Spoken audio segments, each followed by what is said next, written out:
Hello दोस्तों, computer के इस लेक्चर सीरीज़ में आप सभी का स्वागत है। और आज के इस लेक्चर में दोस्तों हम कंप्यूटर के परिचय से रिलेटेड जितने भी क्वेश्चन हैं जो गवर्नमेंट एग्जामों में पूछे गए हैं उन सब के बारे में डिस्कशन करेंगे। ठीक है।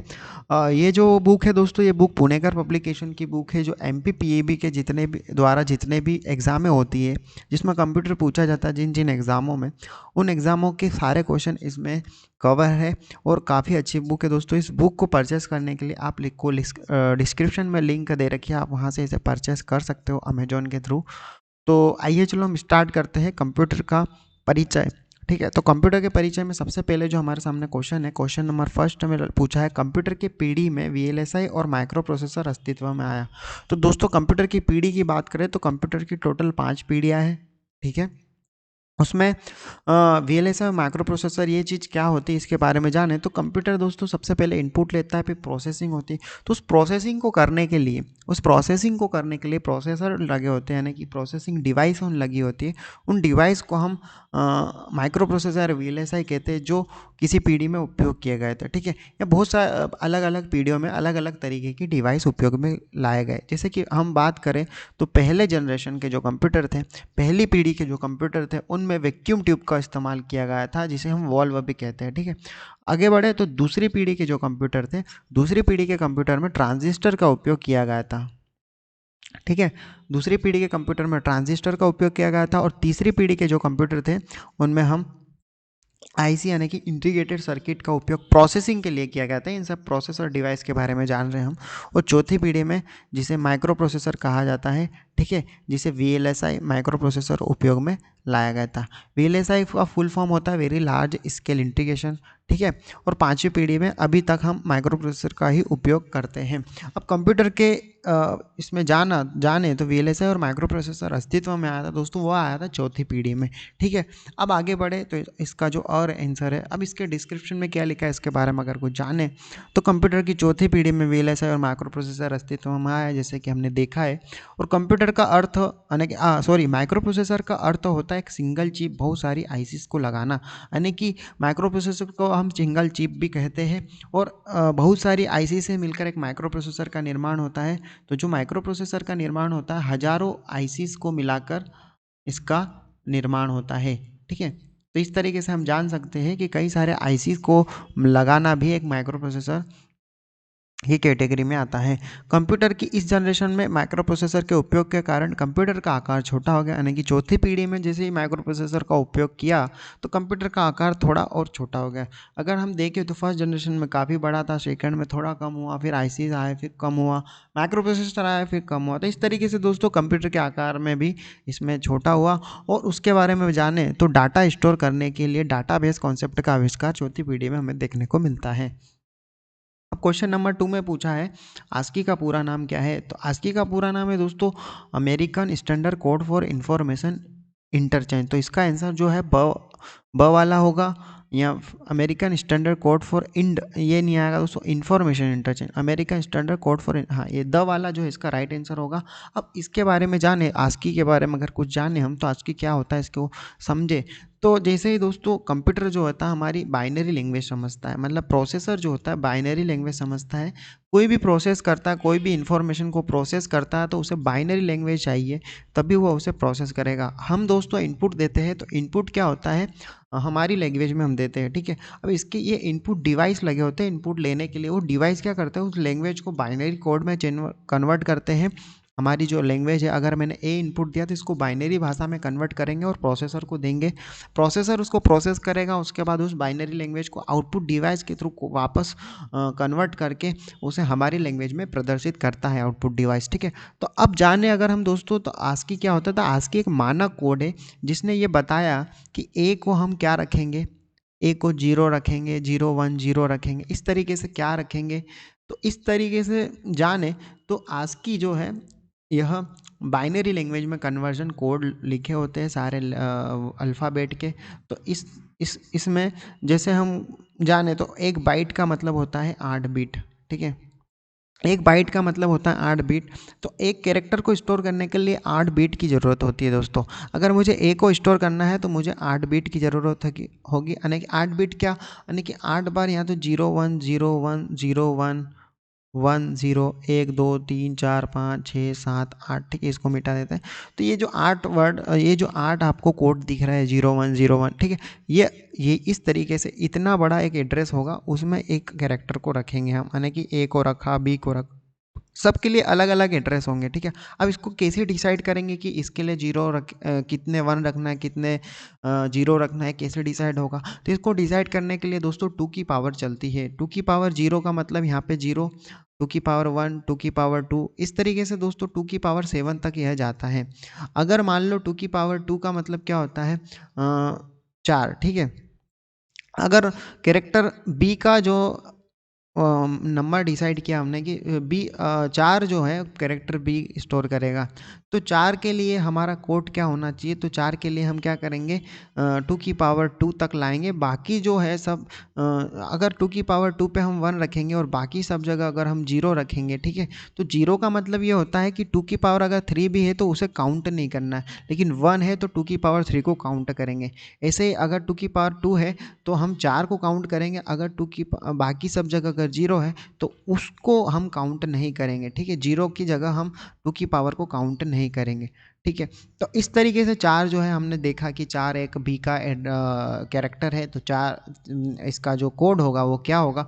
तो अगर जाने हम, तो थोड़ा मैं यहाँ पे लिख देता हूँ, 0 0 0 0 0 1 2 3 4 5, 2 की पावर 0, 2 की पावर 1, ठीक है, 1 2 3 4 5 6 7, और एक और लिख देता हूँ मैं, 8 4, ठीक है। अगर 2 की पावर 0 है तो ये तो 0 ही रहेगा, 2 की पावर 1 है तो 2, 2 की पावर 2, तो अब मुझे यहाँ पे 1 रखना पड़ेगा। अब इसका मतलब क्या होगा? अब ये 4 हो गया, ठीक है। अब 2 की पावर 3 हो, 4 हो, 5 हो, 2 की पावर 6, 2 की पावर 7, अगर कितनी भी हो, लेकिन ये जो 1 है, 1 के कारण में यहाँ पे क्या आएगा? 4 आएगा। क्यों? क्योंकि मैं सिर्फ इसी को देखूंगा, 1 आने की इसको ले लूँगा, बाकी सबको नहीं लूँगा। तो 4 का मतलब अगर मैंने डिसाइड किया कि 4 का मतलब बी है, एक एक उदाहरण के तौर पे मैं आपको समझा रहा हूँ, 4 का मतलब बी है, यानी कि बी का जो, आपको मैं पूछूं बी का कोड क्या होगा, तो आपका बी का कोड, मैं आपको कैरेक्टर बता दूंगा कि बी का जो नंबरिंग है वो 4 नंबर का है, तो 4 नंबर का आप कोड बनाइए, तो आप बनाओगे इस तरीके से, ये कोड बनाओगे, ठीक है। तो आस्की ने ये सब चीज़ें डिसाइड करी है।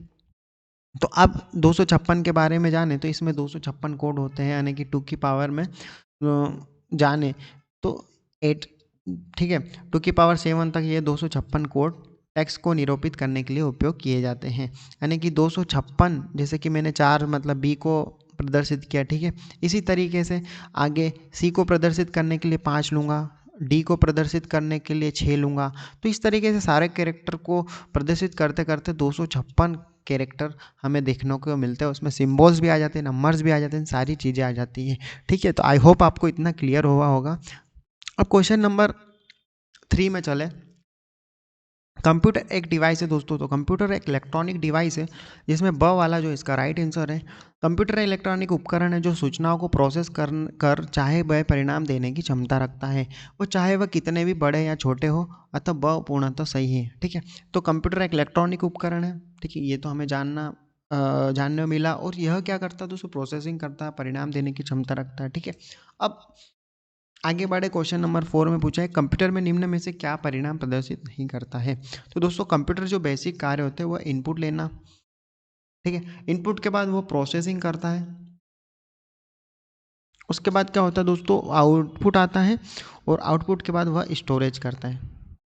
तो ये जो भी कार्य, जो भी डिवाइस ये 4 कार्य करेगा उसे हम कंप्यूटर की कैटेगरी में रखेंगे दोस्तों। अब जाने तो कंप्यूटर का यह एक बेसिक कार्य प्रणाली होती है। अब इसमें इनपुट भी एक बेसिक कार्य प्रणाली में आ गया, आउटपुट भी आ गया, प्रोसेसिंग भी आ गया। जो थिंकिंग है वह बेसिक कार्य प्रणाली नहीं है। कंप्यूटर थिंकिंग करते हैं, आर्टिफिशियल इंटेलिजेंस ये सारे थिंकिंग प्रोसेस भी करते हैं, लेकिन जो बेसिक कंप्यूटर होते हैं, जो छोटे भी कंप्यूटर होते हैं, कुछ बड़े कंप्यूटर होते हैं, तो इसमें हम लेते हैं कंप्यूटर की सारी कैटेगरी आ गई है। तो कंप्यूटर में 4 कार्य जो है बेसिक कार्य है, अगर ये 4 कार्य नहीं करता है कंप्यूटर, तो उसे हम कंप्यूटर की श्रेणी में नहीं लग, कोई भी डिवाइस ये 4 कार्य नहीं करता है तो उसे हम कंप्यूटर की श्रेणी में नहीं रखते हैं। तो थिंकिंग जो इसमें अलग आएगा, तो थिंकिंग इसका जो है राइट आंसर होगा। आगे बढ़े, आईटी का पूर्ण रूप है, आईटी का फुल फॉर्म है दोस्तों इंफॉर्मेशन टेक्नोलॉजी, ठीक है, तो इसका जो है राइट आंसर होगा। आगे बढ़े, तो सबसे पहली गणना करने वाला डिवाइस, तो दोस्तों सबसे पहले जो गणना के लिए उपयोग में लाया गया डिवाइस था वो एबेकस था। यानी कि अगर हम जाने तो कंप्यूटर तो हम अभी आधुनिक कंप्यूटर के बारे में हम जानते हैं, लेकिन गणना करने के लिए कई समय पहले बहुत सारे डिवाइसों का उपयोग किया जाता था। आज हम कंप्यूटर का उपयोग करते थे, लेकिन उस ज़माने में कई सारे डिवाइसों का उपयोग किया गया था। ले उसमें एक डिवाइस था अबेकस। अबेकस सबसे पहला प्राचीन गणना यंत्र है। अगर सबसे पहले अगर हमने गणना करने के लिए किसी यंत्र को उपयोग में लाया तो वह था अबेकस दोस्तों। तो अबेकस का लगभग 5000 वर्ष पूर्व चीन देश में, यानी कि इसको देखे थे सिंस 1602 में मैंने इसका जो राइट आंसर होगा 1602 में इसका आविष्कार चीन में हुआ था दोस्तों। और यह दुनिया का पहला कंप्यूटर मान संकेत यानी कि लकड़ी या था धातु, यानी कि इसको अगर जाने अबेकस क्या होता है मैं आपको बता दूं। इसका आविष्कार सन 1602 में हुआ था। और अबेकस एक लकड़ी का कुछ इस तरीके से बॉक्स होता है, उसके अंदर ऐसे तार लगे होते हैं। ठीक है, आपने देखे होंगे बच्चे की जो छोटे छोटे बच्चे होते हैं नर्सरी स्कूल में जाते हैं, उनके वहाँ पे ये सारे खिलौने के रूप में देखने को मिलते हैं। उस पर मोती पिरोए जाते हैं और उन मोतियों के द्वारा गणना की जाती थी। तो इस तरीके से अबेकस का उपयोग किया गया था।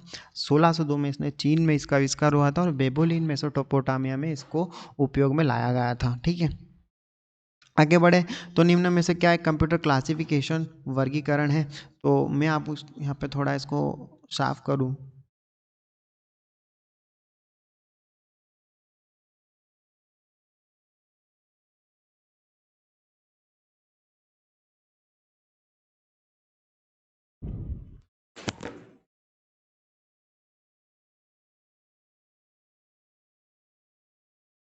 जैसे कि आप देख सकते हो क्वेश्चन नंबर 7 में हम चले तो क्वेश्चन नंबर 7 में पूछा है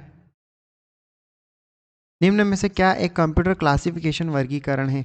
अगर कंप्यूटर क्लासिफिकेशन के बारे में अगर जाने तो सुपर कंप्यूटर क्लासिफिकेशन की कैटेगरी में आता है। ठीक है, विंडोज़ मैक ओएस और एंड्रॉयड। तो दोस्तों सुपर कंप्यूटर है जो हमारा कंप्यूटर क्लासिफिकेशन की कैटेगरी में आता है। यानी कि कंप्यूटर की क्लासिफिकेशन के बारे में अगर जाने तो मैं थोड़ा यहाँ से आपको समझाने की कोशिश करूँगा। डिजिटल कंप्यूटर होता है दोस्तों, डिजिटल कंप्यूटर।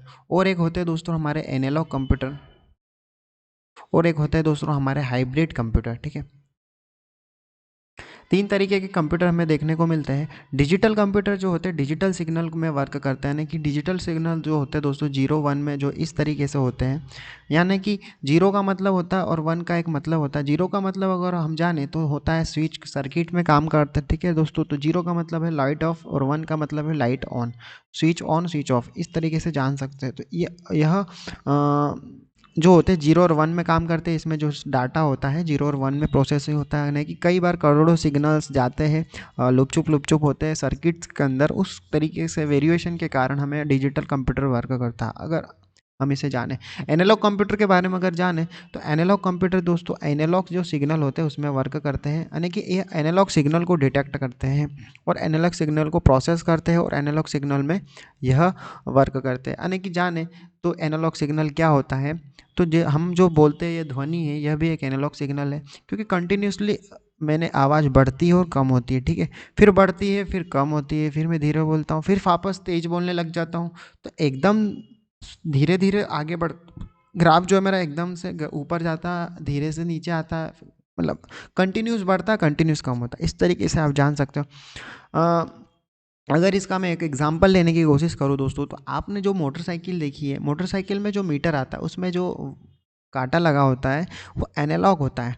वह जो होता है दोस्तों वेरी करता है, जैसे स्पीड हमारी बढ़ती है तो ये जो कांटे का जो मूवमेंट होता है, ठीक है, पॉइंट धीरे धीरे बढ़ता है। ठीक है, धीरे धीरे कम होता है। अगर वहीं मैं जानूँ कि जो डिजिटल मीटर होता है कंप्यूटर मतलब मोटरसाइकिल के अंदर उसमें 65 67, ठीक है, 65 से 67 का है 67, यानी कि यूँ तो नहीं 60.55 जा रहा है, उसके बाद 66 तो आता ही है, लेकिन 60.565 60 पॉइंट मतलब ये मैं बोलूँ कि 60.55 ऐसा तो नहीं बताता ना, यानी कि कंटिन्यूस नहीं बढ़ता, ये डिस्क्रीट यानी कि 1 2 3 एकदम बढ़ते हैं। और इसका जो ग्राफ है कंटिन्यूस बढ़ता है कंटिन्यूस कम होता है, यानी कंटिन्यूस बढ़ता है कंटिन्यूस कम होता है। तो इस तरीके से एनालॉग के बारे में जाने। हाइब्रिड के बारे में जाने तो ये दोस्तों हाइब्रिड कंप्यूटर होते हैं जो एनालॉग और डिजिटल दोनों में वर्क करते हैं। अब ये जो कंप्यूटर होते हैं दोस्तों एनालॉग और डिजिटल, ये हमें देखने को मिलता है आईसीजी मशीन जो हॉस्पिटल में है। ठीक है, अब मैं क्लासिफिकेशन पे आता हूँ तो डिजिटल कंप्यूटर के क्लासिफिकेशन में हमें सुपर कंप्यूटर देखने को मिलता है, मिनी कंप्यूटर देखने को मिलता है, मेनफ्रेम कंप्यूटर देखने को मिलता है और हमारे माइक्रो कंप्यूटर देखने को मिलता है। तो माइक्रो देखने को मिलता है, मिनी, मेन फ्रेम और सुपर। ठीक है, ये सब कंप्यूटर की कैटेगरी में आते हैं। माइक्रो कंप्यूटर के अंतर्गत लैपटॉप, पामटॉप, डेस्कटॉप ये सब आते हैं दोस्तों। मिनी कंप्यूटर की बात करें तो मिनी कंप्यूटर जो होता है दोस्तों माइक्रो कंप्यूटर से थोड़े बड़े होते हैं, मतलब काफ़ी एडवांस होते हैं माइक्रो, लेकिन मेन फ्रेम कंप्यूटर से छोटे होते हैं।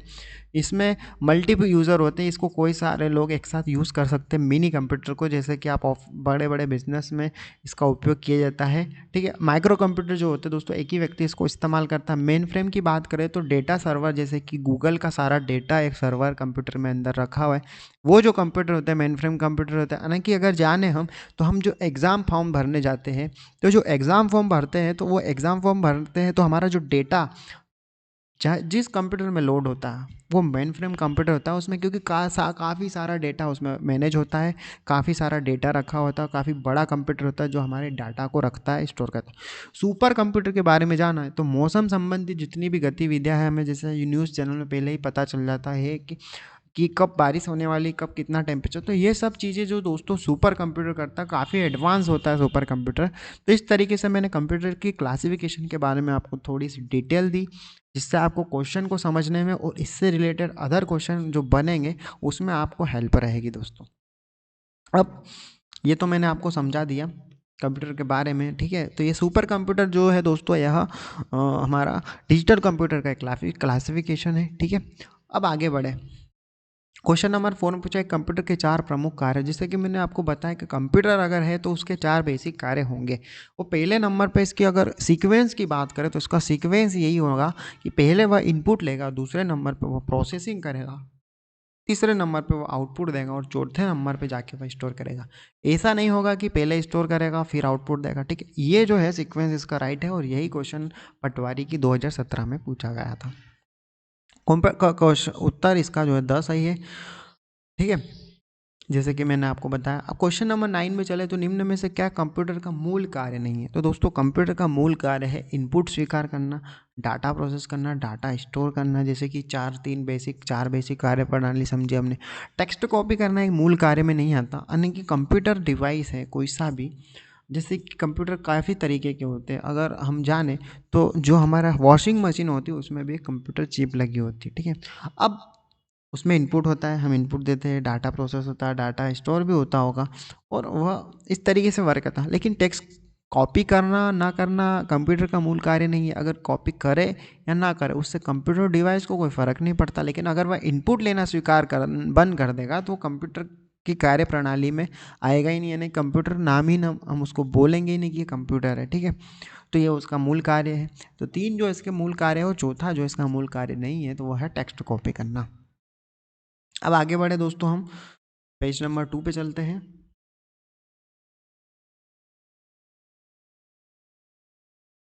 क्वेश्चन नंबर 10 में पूछा विशिष्ट रूप में डिजाइन किए गए कंप्यूटर है जो जटिल गणनाओं को अत्यंत तेजी के साथ करते हैं। जैसे कि मैंने आपको बताया कि जटिल गणनाओं को अत्यंत तेजी के साथ कौन करेगा, तो सुपर कंप्यूटर इसमें राइट आंसर होगा, क्योंकि सुपर कंप्यूटर काफ़ी तेज होता है और ये जटिल गणना करने के लिए उपयोग में लाया जाता है।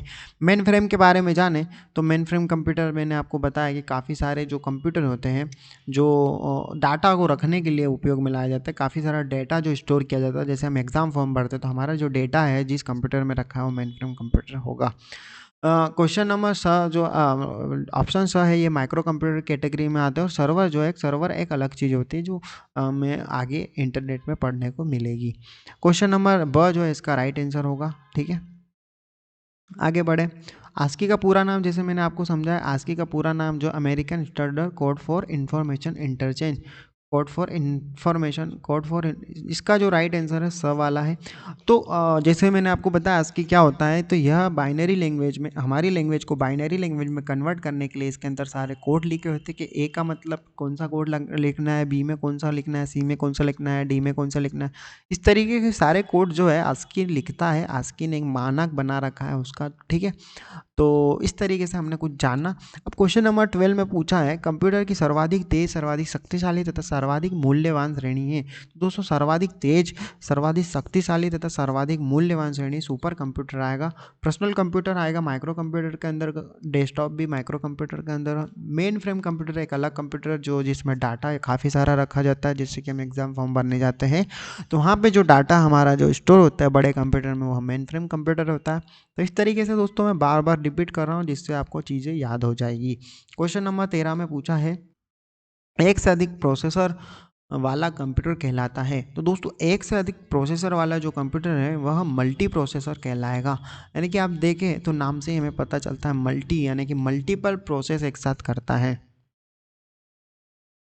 क्वेश्चन नंबर 13 में पूछा है एक माइक्रो कंप्यूटर में कम से कम एक इनपुट यूनिट, एक आउटपुट यूनिट तथा एक माइक्रो प्रोसेसर यूनिट तथा एक शामिल है। तो दोस्तों एक इनपुट आ गया, ठीक है, आउटपुट आ गया, माइक्रो प्रोसेसर आ गया, यानी कि प्रोसेस भी हो रही है, इनपुट भी हो रहा, आउटपुट भी हो रहा, बचा क्या स्टोरेज। स्टोरेज के लिए क्या चाहिए हमें, मेमोरी यूनिट। तो इसका जो राइट आंसर होगा दोस्तों मेमोरी यूनिट होगा। कंप्यूटर क्वेश्चन नंबर 15 में पूछा कंप्यूटर में सुरक्षा का अर्थ है कि कंप्यूटर सिस्टम की परिसंपत्तियों को केवल अधिकृत पक्षों द्वारा संशोधित किया जा सकता है। तो दोस्तों सुरक्षा का अर्थ है गोपनीयता, अखंडता, उपलब्धता या प्रामाणिकता। तो क्वेश्चन नंबर इसका जो ब है वह सही है। कंप्यूटर सुरक्षा में इंटीग्रिटी का अर्थ है कंप्यूटर सिस्टम की परिसंपत्तियों को केवल अधिकृत पक्षों द्वारा ही संशोधित किया जाता है। जैसे कि अगर हम जाने तो क्वेश्चन को हम फिर से पढ़ेंगे और उसको थोड़ा जानने की कोशिश करेंगे कहना क्या चाहता है। तो कंप्यूटर सुरक्षा में का अर्थ है कि कंप्यूटर सिस्टम की परिसंपत्तियों को केवल, मतलब कंप्यूटर सिस्टम है, ठीक है, कंप्यूटर सिस्टम है उसके अंदर जो भी इंफॉर्मेशन है यानी कि जो भी परिसंपत्तियां रखी गई उसको कौन एक्सेस करेगा, उसको अधिकृत पक्षों द्वारा संशोधित किया, यानी कि जो उसको अधिकृत करना चाहता है, मतलब जो उसको अधिकृत करने की ताकत रखता है वही वो पार्टियों द्वारा संशोधित किया जाता है। तो उस चीज़ को क्या कहते हैं, अखंडता। अखंडता का मतलब अगर जाने तो खंडित करना। अगर मान लो इसके अंदर कोई गोपनीय डाटा है, ठीक है, गोपनीय डाटा, अगर बैंक की बात करें तो कोई बैंक का जो कंप्यूटर है उसके अंदर काफ़ी सारा डाटा रखा हुआ है, जो लोगों का इन्फॉर्मेशन है, उसमें सारे बैंक की डिटेल्स है, सारे अकाउंट का बैलेंस है, ये सब डाटा उसके अंदर रखा है।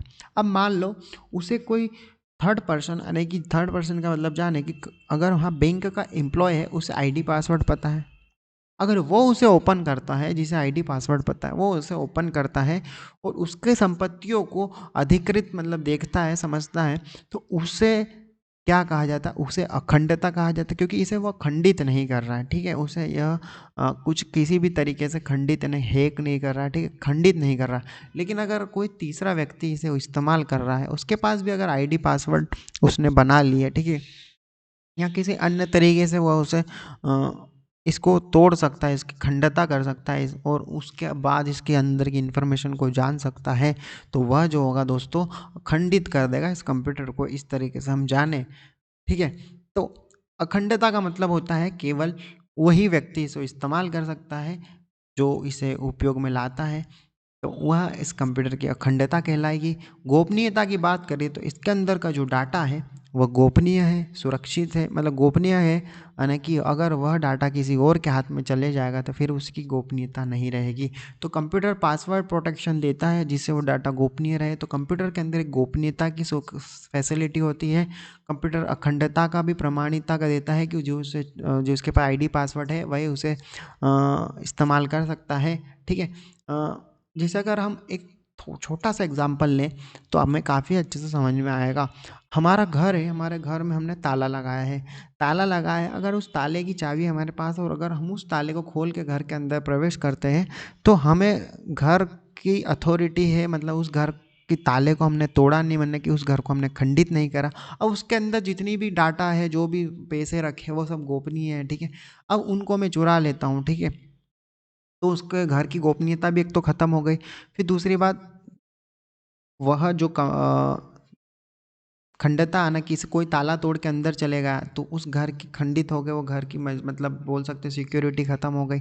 उपलब्धता और प्रामाणिकता, ठीक है, इन सब के बारे में अगर आगे पढ़ेंगे हम दोस्तों तो हमें इसने जानने को मिला कि अखंडता का मतलब क्या होता है। तो अखंडता का इसमें जो ब वाला है राइट आंसर होगा, क्योंकि कंप्यूटर सुरक्षता में अगर कोई व्यक्ति जो यूज़र और नेम और पासवर्ड उसे जानकारी है और वह उस कंप्यूटर को ओपन करता है तो उस कंप्यूटर की अखंडता कहलाएगी। लेकिन अगर कोई व्यक्ति के पास आईडी पासवर्ड नहीं है और उसने किसी भी अन्य तरीके से उसे हैक कर लिया, खोल लिया, तो वह उसकी अखंडता नहीं कहलाएगी, उस कंप्यूटर की सिक्योरिटी में कमज़ोर कहलाएगी। ठीक है, जैसे हम जाने तो एंड्रॉयड और हम आईफोन की बात जाने तो आईफोन काफ़ी सिक्योर माना जाता है और हमारा एंड्रॉयड कम सिक्योर माना जाता है। तो इस तरीके से हम जाने तो हमें कंप्यूटर की गोपनीयता के बारे में, मतलब कंप्यूटर की अखंडता के बारे में जानने को मिलेगा कि एप्पल की अखंडता काफ़ी अच्छी है और एंड्रॉयड की काफ़ी थोड़ी उससे कम है, क्योंकि उसको अखंडित करने में काफ़ी मशक्क़त लगेगी। तो इस तरीके से अखंडता के बारे में हमने जाना तो थोड़ा आपको समझ में आया होगा। क्वेश्चन नंबर 16 में पूछा है, यूज़रनेम और पासवर्ड को सत्यापित करने की प्रक्रिया निम्न रूप में क्या जानी जाती है। अब आएगा दोस्तों यह प्रमाणीकरण, क्योंकि प्रमाणीकरण के बारे में अगर जाने तो जैसे ही मैंने यूज़र नेम डाला फिर पासवर्ड डाला, ठीक है, अब इसको सत्यापित कहाँ पे होगा। अगर ये कंप्यूटर है, बैंक का कंप्यूटर, इसमें मैंने यूज़र नेम और पासवर्ड डाला, अब यह बैंक का कंप्यूटर किसी सर्वर से जुड़ा होगा, डाटा जहाँ से ये उठाता होगा ऑनलाइन, ठीक है। अब वहाँ पे या फिर कंप्यूटर के अंदर ही इसका सत्यापित किया जाएगा, कंप्यूटर के अंदर ही इसे पकड़ा चेक किया जाएगा कि यह यूज़र नेम और पासवर्ड सही है या गलत।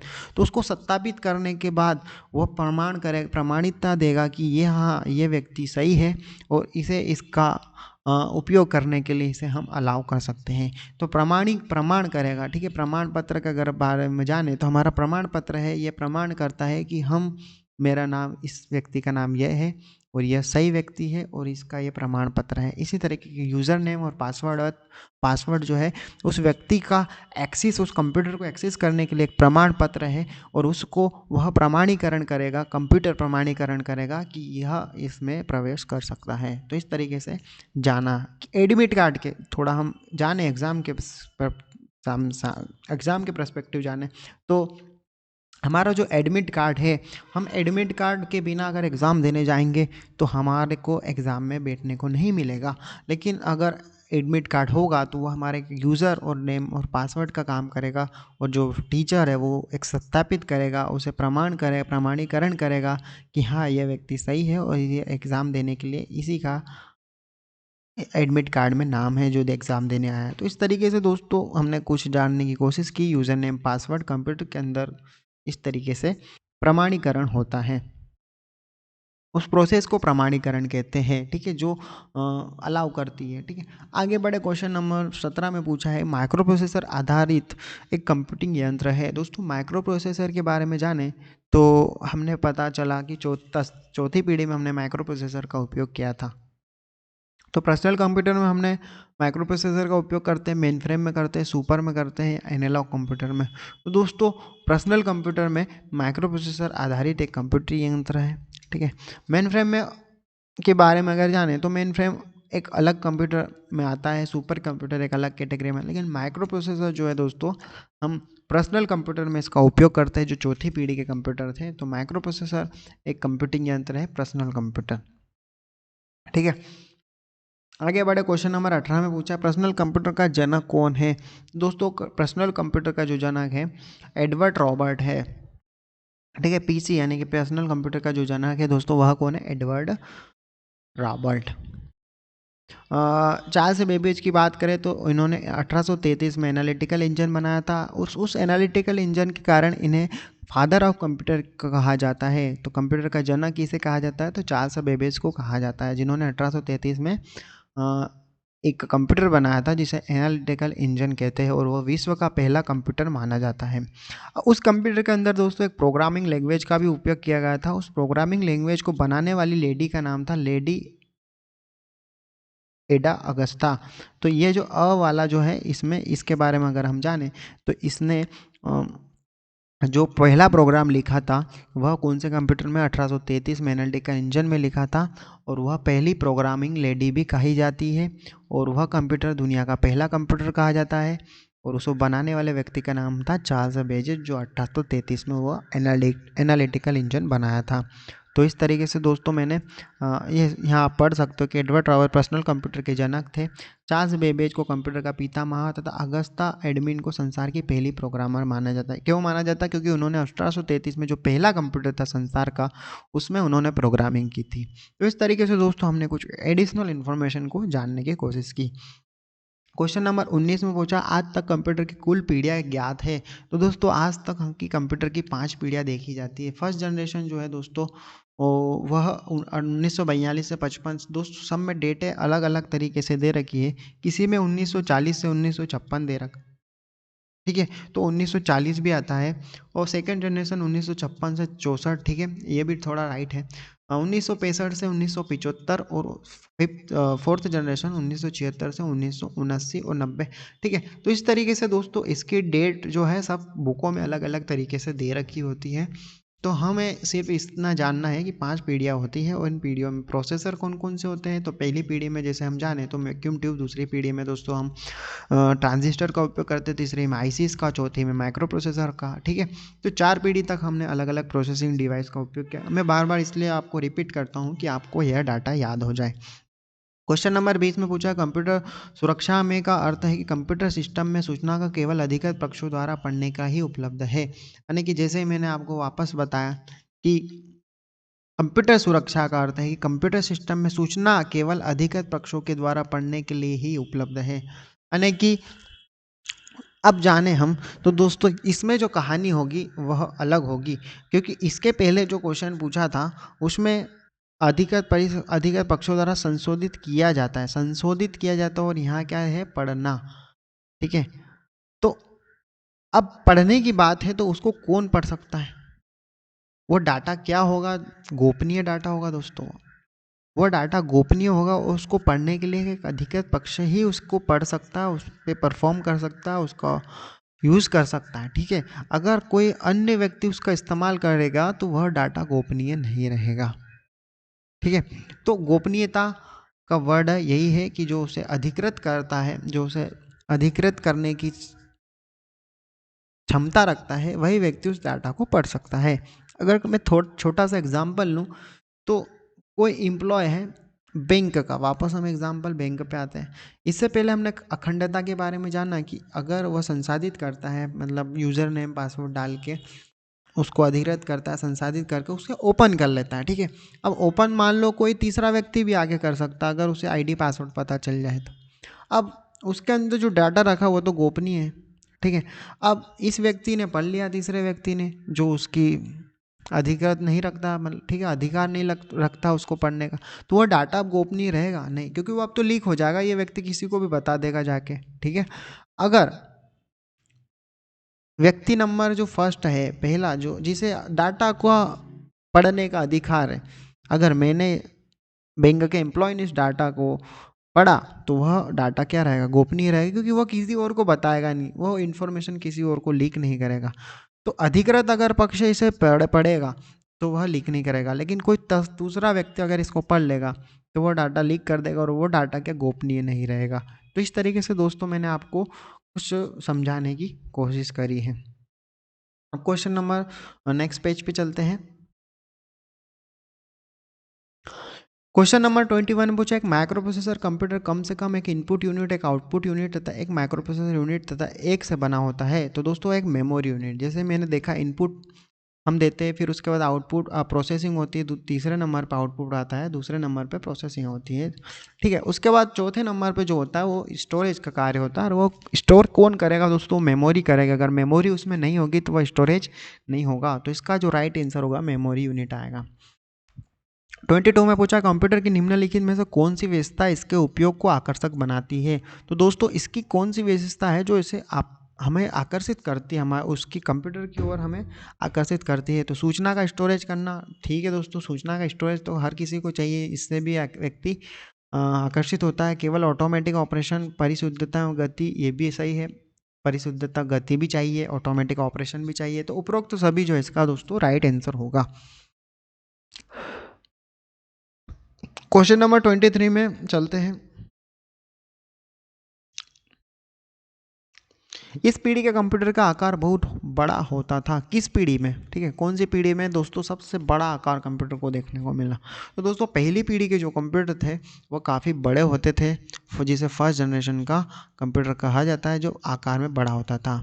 1970 में इंटेल 4004 के निर्माण के कंप्यूटर छोटे कंप्यूटर बनाने में क्रांति पैदा कर दी। यानी कि इंटेल 4004 जो है दोस्तों एक माइक्रो प्रोसेसर है, जिसके आने के बाद कंप्यूटर का जो आकार है वह छोटा भी हो गया था और कंप्यूटर बनाने के क्षेत्र में क्रांति भी आ गई थी। तो इंटेल 4004 एक दोस्तों है, ये इसके बारे में अगर जाने तो ये दुनिया का पहला माइक्रो प्रोसेसर भी कहा जाता है, इंटेल 4004। क्वेश्चन नंबर 24 में पूछा है कंप्यूटर शब्द निम्नलिखित में से किस भाषा से लिया गया है? तो दोस्तों लैटिन भाषा से कंप्यूटर शब्द लिया गया। दोस्तों इंटेल 4004 के बारे में हम आगे भी पढ़ेंगे और आगे जैसे हम इस कंप्लीट सारा पूरा कंप्यूटर को हम कवर करेंगे, ठीक है, हर एक चैप्टर को 1 बाय 1 हम डिस्कस करेंगे, तो उसमें हमें सब अच्छे से जानकारी मिलेगी। आप बस इसे डेली रेगुलर पढ़ते रहिएगा, ठीक है। अब लैटिन भाषा की बात करें तो लैटिन भाषा क्या होती है दोस्तों? एक लैटिन, जैसे हम अंग्रेजी बोलते हैं, कोई ग्रीक बोलता है, कोई स्पेनिश बोलता है, ऐसी एक लैटिन भाषा होती है। जैसे हिंदी भाषा होती है, ऐसी एक लैटिन भाषा होती है। उस लैटिन भाषा में कंप्यूटर का मतलब क्या था? तो दोस्तों उस लैटिन भाषा में कंप्यूटर का मतलब गणना करना था। अगर हमें बोलना है कि गणना करना है तो हम क्या बोलेंगे कि भैया गणना कर दो। गणना का मतलब होगा जोड़ना घटाना, सारी चीज़ें आ गई। इसी तरीके से अगर उन लोगों को बोलना है तो कंप्यूट करने का बोलेंगे, ठीक है। तो कंप्यूट का मतलब होगा गणना करना, जोड़ना घटाना, थिंकिंग करना, ये सब लैटिन भाषा में कंप्यूट का मतलब होता है। तो कंप्यूटर शब्द जो है वहीं से आया है, लैटिन भाषा से, जैसे कंप्यूट से लिया गया है। कंप्यूट का मतलब क्या होता था? अगर कोई लैटिन भाषा बोलने वाला व्यक्ति और अगर उसे डाटा गणना करने के लिए बोलना है तो वो यूँ नहीं बोलेगा कि भाई इसे जोड़ दो, घटा दो या गणना कर दो या गणना डिवाइस लिया। वो क्या बोलेगा? कंप्यूट डिवाइस कंप्यूट करना है, ठीक है। इस तरीके से हम एक समझना चाहते हैं। तो कंप्यूटर का मतलब क्या हो जाएगा? तो कंप्यूटर का मतलब गणना हो जाएगा। और ये किस भाषा के दोस्तों? तो ये लैटिन भाषा के। अब आप इसे भूलोगे नहीं, ठीक है। अब क्वेश्चन नंबर 25 में पूछा है ANSI, मतलब ANSI ऐसा, ठीक है। ANSI का फुल फॉर्म क्या होता है दोस्तों? अमेरिकन नेशनल स्टैंडर्ड इंस्टीट्यूट, ठीक है। तो इसका जो राइट आंसर होगा। अब आंसी के बारे में जाने तो आंसी क्या होता है? तो दोस्तों आंसी एक संस्था है जिसने कोड बनाया था, आस्की कोड, जिसके बारे में हमने जाना। तो ये आस्की कोड को बनाने वाली जो संस्था है वो कौन सी है? आंसी। तो आंसी का पूरा नाम क्या है? तो American national standard institute, American national standard institute, ठीक है। क्वेश्चन नंबर 26 में पूछा कंप्यूटर के जनक कौन है दोस्तों? तो कंप्यूटर को बनाने वाले व्यक्ति थे जो थे चार्ल्स बेबेज, जो जिन्होंने 1833 में एनालिटिकल इंजन बनाया था। वह एनालिटिकल इंजन कंप्यूटर का मतलब पहला कंप्यूटर माना जाता है। उसी के कारण इन्हें कंप्यूटर का जनक कहा जाता है और वह विश्व का पहला कंप्यूटर था। उसके अंदर सबसे पहले जो प्रोग्रामिंग की गई थी वह प्रोग्रामिंग बनाने वाली लेडी थी, लेडी एडा अगस्ता, ठीक है। और विश्व का पहला कंप्यूटर था। तो इस तरीके से दोस्तों हमने कुछ इन्फॉर्मेशन को जाना कंप्यूटर के जनक के बारे में। जैसे कि आप यहाँ से देख सकते हो, उत्तर में लिखा 1822 में चार्ल्स बेबेज ने डिफेंस इंजन का आविष्कार किया था, इसलिए उन्हें फादर ऑफ कंप्यूटर कहा गया है। दोस्तों डिफेंस इंजन, हाँ 1800, इसको आप थोड़ा इसमें कन्फ्यूजन होगा तो मैं इसके बारे में आपको थोड़ा डिटेल में बता देता हूँ कि जो 1822 में दोस्तों एक डिफेंस इंजन बनाया था, ठीक है। उस डिफेंस इंजन के असफल हो गया था दोस्तों। असफल होने के बाद फिर 1833 में एक एनालिटिकल इंजन बनाया था, एनालिटिकल इंजन बनाया था। और उस इंजन का सफल होने के कारण फिर उसे दुनिया का पहला कंप्यूटर कहा गया है, एनालिटिकल इंजन को दोस्तों। तो उसी के कारण इन्हें पहला कंप्यूटर का आविष्कार, फादर ऑफ कंप्यूटर कहा गया है। तो इसमें चार्ल्स, ये डिफेंस इंजन दोस्तों, इसके बारे में आपको जानकारी मिलेगी। तो राइट आंसर जो है इसका चार्ल्स बेबेज ही है, लेकिन आपको थोड़ा हिस्टोरिकल बैकग्राउंड जानना में कन्फ्यूजन नहीं होगा, ठीक है। तो आप अगर इसकी बारे में अगर डिटेल में आप इसका लेक्चर जाने तो मेरे यूट्यूब पे डिटेल में आपको इसकी PDF सहित पूरा लिंक, मतलब PDF सहित पूरा आपको डाटा आपको यूट्यूब में मिल जाएगा। तो आप मेरा लेक्चर देख सकते हो, वहाँ पे आपको मैंने पूरी स्टोरी समझाई है कंप्यूटर के इंट्रोडक्शन के बारे में। कम्प्लीटली हमारा एक वीडियो है, आप उसे वहाँ से देख सकते हो। तो 1822 में दोस्तों एनालिटिकल इंजन, डिफेंस इंजन का आविष्कार जरूर किया था, लेकिन वह असफल हो गया था। फिर उसके बाद 1833 में एनालिटिकल इंजन बनाया और वह सफल रहा, और उसी में प्रोग्रामिंग किया गया था, और उसी में प्रोग्रामिंग बनाने वाली पहली लेडी एडा अगस्ता थी। तो वह उस इंजन का नाम था एनालिटिकल इंजन, और उसे विश्व का पहला कंप्यूटर माना गया है, एनालिटिकल इंजन को। अब आगे बढ़े दोस्तों, कंप्यूटर जालसाजी क्या है? तो कंप्यूटर जालसाजी सरकार को धोखा देने के लिए एक जाली इलेक्ट्रॉनिक डॉक्यूमेंट तैयार करना। तो दोस्तों यह एक कंप्यूटर जालसाजी है। क्वेश्चन नंबर 28 में पूछा कंप्यूटर के जनक कौन है? तो अभी मैंने बताया दोस्तों, कंप्यूटर के जनक जो है चार्ल्स बेबेज है। जैसे क्या यहाँ पे देख सकते हो, चार्ल्स बेबेज को फादर ऑफ कंप्यूटर कहा जाता है। इन्होंने पहला एनालिटिकल इंजन बनाया था, जिसमें अगस्टा एडमिन एनालिटिक इंजन में पहला प्रोग्राम रन कराया था, इसलिए इसे संसार का पहला प्रोग्रामर माना जाता है। तो पहला प्रोग्रामर इन्हें माना जाता है, और father of computer Charles Babbage को कहा है। 28 में पूछा डेस्कटॉप कंप्यूटर निम्न में से भी जाना जाता है। तो दोस्तों डेस्कटॉप कंप्यूटर जिसे डेस्क के ऊपर रखकर हम चलाते हैं, उसे हम डेस्कटॉप कंप्यूटर कहते हैं। तो दोस्तों यह पर्सनल यानी कि पीसी कंप्यूटर जो है वह डेस्कटॉप कंप्यूटर की कैटेगरी में आता है। तो इसका जो राइट आंसर है ब वाला होगा। प्लाम टॉप की बात करें, लैपटॉप की बात करें, तो यह माइक्रो कंप्यूटर के अंतर्गत आता है। और मेन फ्रेम कंप्यूटर की बात करें तो मेन कंप्यूटर में दोस्तों सारा डेटा रखा जाता है, और वह मेन फ्रेम कंप्यूटर में आता है। यानी कि हम जाने तो हम फिर से मैं एग्जांपल लूँगा कि हम जब एग्ज़ाम फॉर्म भरने जाते हैं, जब तो हमारा जो डाटा रखा होता है, मार्कशीट वगैरह जो भी हम अपलोड करते हैं, वो सारा डाटा मेन फ्रेम कंप्यूटर के अंदर रखा होता है, जो काफ़ी बड़ा होता है और इसकी भंडारण क्षमता काफ़ी उच्च होती है। क्वेश्चन नंबर 30 में पूछा निम्न में से किस पीढ़ी में वैक्यूम ट्यूब का उपयोग किया गया था? तो मैंने आपको बताया दोस्तों, पहली जो पीढ़ी थी, प्रथम पीढ़ी में वैक्यूम ट्यूब का उपयोग किया गया था। द्वितीय पीढ़ी की बात करें तो द्वितीय पीढ़ी में ट्रांजिस्टर का उपयोग किया गया था, जिसे यहाँ पे आप देख सकते हो। तीसरी पीढ़ी में इंटीग्रेटेड चिप, और चौथी पीढ़ी में माइक्रो प्रोसेसर। ठीक है। क्वेश्चन नंबर 31 में पूछा ऑडियो फाइलें फॉर्मेटिंग में उपलब्ध है? तो दोस्तों ऑडियो फाइलें MP3 में उपलब्ध है। PDF का फुल फॉर्म क्या होता है? तो PDF का फुल फॉर्म है पोर्टेबल डॉक्यूमेंट। ठीक है, पोर्टेबल डॉक्यूमेंट। TXT का फुल फॉर्म है TXT टेक्स्ट। ठीक है, तो इस तरीके से दोस्तों हमने क्वेश्चन नंबर 31 के बारे में जाना। क्वेश्चन नंबर 32 के बारे में जाने तो आस्की का पूर्ण रूप है। फिर से क्वेश्चन पूछा है, तो American standard code for information interchange. ठीक है, तो इसका जो राइट आंसर होगा दोस्तों स वाला होगा। अब बड़े आगे दोस्तों हम, जैसे कि आप देख सकते हो स वाला। ठीक है, क्वेश्चन नंबर 33 में वैक्यूम ट्यूब का उपयोग किया जाता है पूछा है। तो दोस्तों प्रथम पीढ़ी के कंप्यूटर में वैक्यूम ट्यूब का उपयोग देखने को मिलता है। इसके बारे में जाने तो वैक्यूम ट्यूब जिसे निर्वात ट्यूब भी कहा जाता है, जबकि द्वितीय पीढ़ी के कंप्यूटर में ट्रांजिस्टर, तृतीय पीढ़ी में इंटीग्रेटेड सर्किट, चौथी पीढ़ी में दोस्तों माइक्रो प्रोसेसर, और आज तक हम माइक्रो प्रोसेसर का उपयोग करते हैं। कंप्यूटर के जनक दोस्तों, कंप्यूटर के जनक किसे कहा है? तो चार्ल्स बेबेज जो ऐसे कंप्यूटर के जनक कहलाते हैं। यहाँ पे दोस्तों 1833 आएगा। ठीक है, ये 42 दे रखा है। ठीक है, 1833 आएगा। क्वेश्चन नंबर 35 में पूछा पंच कार्ड सबसे पहले प्रतिपादित किया गया है? तो हरमन होल्ड्रिथ ने इसे पंच कार्ड का आविष्कार किया था। 1990 में अमेरिका वैज्ञानिक हरमन होल्ड्रिथ को पंच कार्ड का सबसे पहले प्रतिपादित करने का श्रेय जाता है। पंच कार्ड कागज का बना एक कार्ड है, जिसमें पंच द्वारा छेद कर कर कंप्यूटर डाटा तथा प्रोसेस को स्टोर किया जाता है। पंच कार्ड द्वारा पंच रीडर किया, यानी कि दोस्तों यह कागज का टुकड़ा होता है, इसमें डॉट डॉट होते हैं, इसके द्वारा कंप्यूटर के डाटा को प्रदर्शित किया जाता है, और इसको रीड करने के लिए पंच कार्ड रीडर का उपयोग किया जाता है। क्वेश्चन नंबर 36 से पूछा किस प्रकार का कंप्यूटर किसी दिए गए समय पर सैकड़ों प्रयोक्ताओं का यूज़र को सपोर्ट करता है, ना कि कई सारे सैकड़ों यूज़र जो होते हैं उनको सपोर्ट करता है? तो दोस्तों main frame computer, mini computer, उपरोक्त माइक्रो।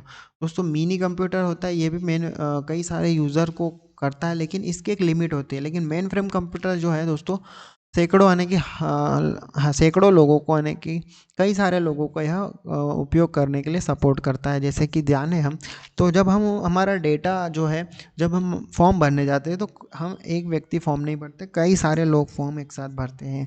उन सबको वह उपयोग करने का, डाटा को स्टोर करते हैं, तो कई उपयोग करने के लिए सपोर्ट करता है। तो मेन फ्रेम कंप्यूटर जो है इसका राइट आंसर होगा।